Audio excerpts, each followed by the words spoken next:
Welcome to my first video with voiceover.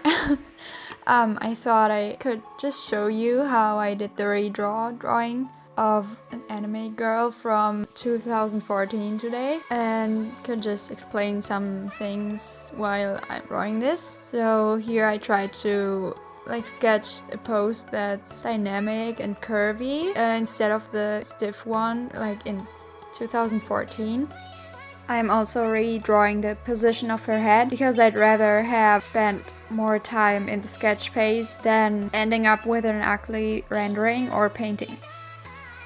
And here there's a little break because I tried to recreate the pose in an app called Magic Poser. And Magic Poser, you can change the light setting, so I changed it the way I liked it and use it as a reference for the lighting and shading. So here you can see that I'm coloring under my sketch and also zooming out because I'm trying to figure out what to do for the background, because the first one from 2014 did not really have a specific background. I just chose some random shape which is green to complement her red hair.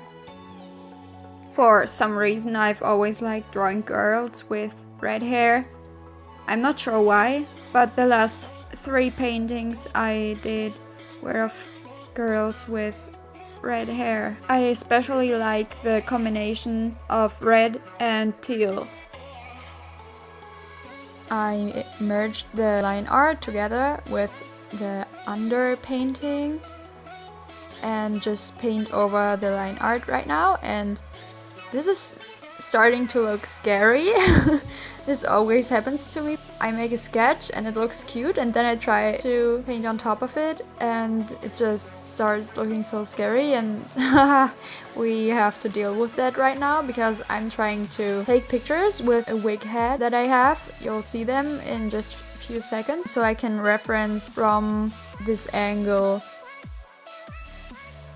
So there it is.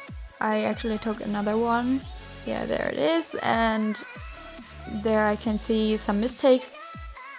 I also shrink the eyes because I thought they were a tad too big for her face. I extremely struggled with the nose in this one, but at least later I found out that I was missing a core shadow on the tip of the nose. Still looks weird though.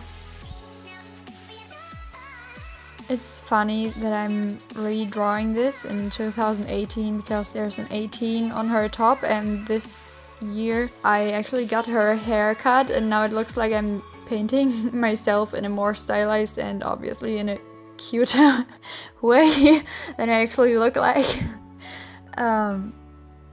Yeah, I thought it would be the perfect opportunity to redraw this.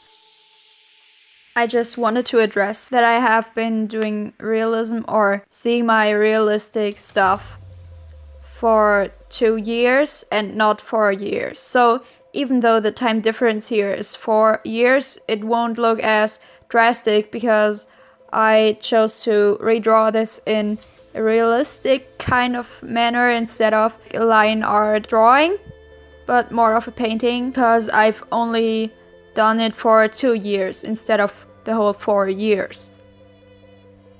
Just saying.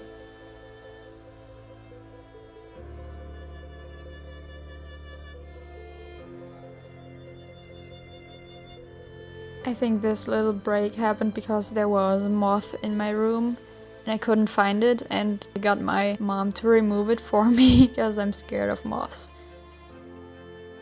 Here I used a multiply layer to get in some more shadows to emphasize the form, but I think it didn't work out that well. It looks kind of weird if you just airbrush multiply on top of everything, but I only noticed until later. So here I kind of changed her expression to a smile with teeth, but later on you'll see that I removed the teeth even though it looks cute up close. I thought that it read cuter from afar, So I got this whip that I sent my friend earlier and went back to how the mouth was before.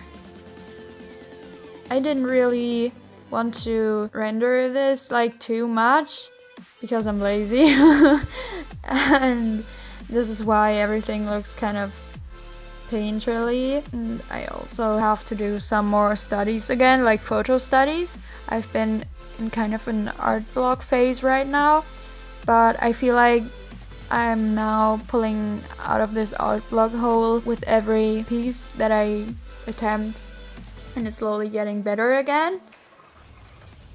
And yep.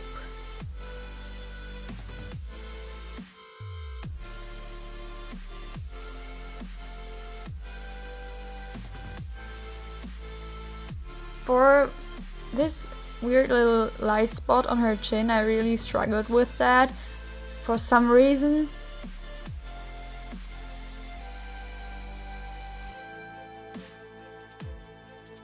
I like to add saturated colors randomly, like when, for example, two skin parts are close together and they bounce the light to themselves, it gets more saturated.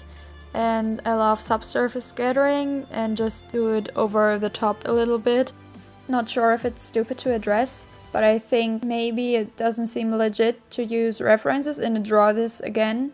But I felt like I definitely wanted to do it because it's also a change in technique. I used to not use many references when I wasn't sure of how to draw something.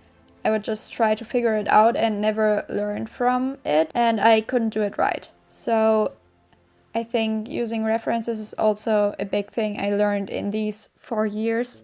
Here I'm just starting to render the eyes a little more. I thought they could use some detail, but it's still a bit rough.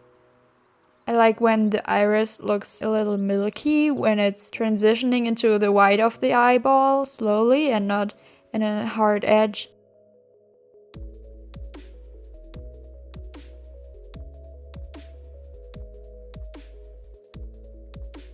For the longest I thought that the nose looked weird, but I couldn't tell why.